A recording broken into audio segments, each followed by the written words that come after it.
Jadi langkah pertama yang kita lakukan adalah footprinting. Footprinting adalah proses pengumpulan informasi awal mengenai website tersebut. Yang pertama kita lakukan adalah mencari tahu apakah web tersebut masih aktif atau tidak dengan menggunakan webarchive.org.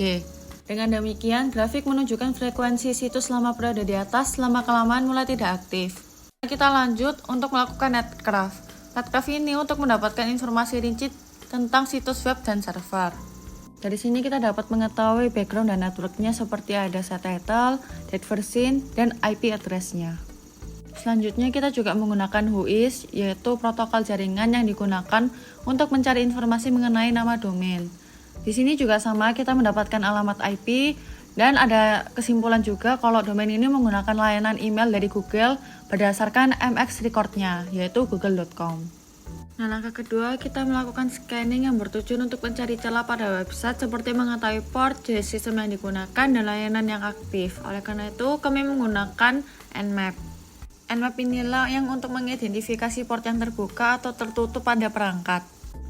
Nah, di sini kita menggunakan Kali Linux pada terminalnya. Kita melakukan root terlebih dahulu, yaitu mengetik sudo mengisi password for kali, baru kita mengetikkan seperti contoh di atas.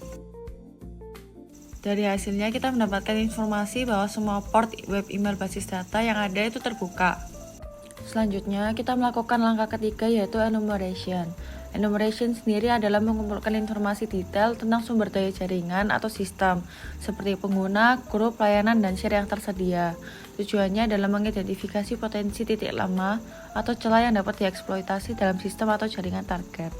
Di sini kami menggunakan enum for Linux, yaitu melakukan enumerasi terhadap sistem berbasis Windows melalui protokol SMB, seperti mengecek versi OS dan layanan, mengecek share dan resource jaringan, serta menarik informasi dari NBT stub. Jadi dari hasilnya kita dapat mengetahui bahwa tidak terdapat username dan password karena kosong. Kedua, kita dapat mengetahui non-username-nya yaitu administrator, guest, dan lain-lain. Yang ketiga, kita tidak menemukan workgroup atau domain. Dan yang keempat, tidak ada balasan dari IP-nya. Dengan begitu, langkah terakhir adalah SQL injection, yaitu teknik serangan yang mengeksploitasi kerentanan dalam aplikasi web yang menggunakan basis data, dengan menyuntikkan perintah SQL berbahaya ke dalam input yang tidak terfilter dengan baik. Di sini kami menggunakan SQLmap, yaitu alat otomatisasi pengujian penetrasi untuk mendeteksi dan mengeksploitasi kerentanan injeksi SQL. Jadi SQLmap min DBS ini menampilkan daftar semua database yang ada di server target jika ditemukan kerentanan SQL injection.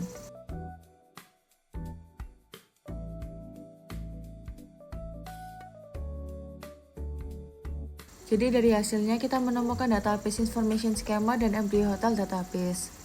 Website ini juga rentan terhadap beberapa teknik injeksi SQL termasuk boolean-based blind, time-based blind, dan union query. Selanjutnya kami ingin menampilkan daftar tabel dalam database tertentu dengan cara seperti ini.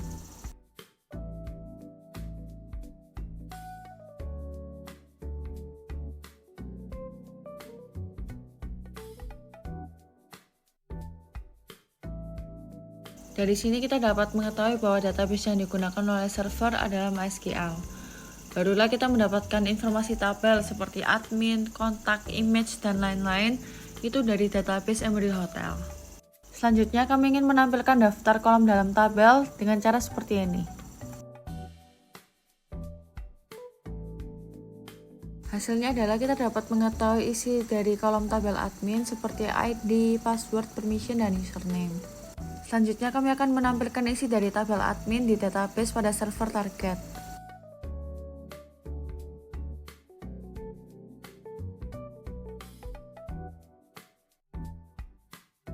Dari hasilnya kita dapat mengetahui isi tabel dari admin, namun password telah dienkripsi. Terakhir kami melakukan uji coba SQL query, yaitu melakukan delete pada tabel admin where ID sama dengan 2.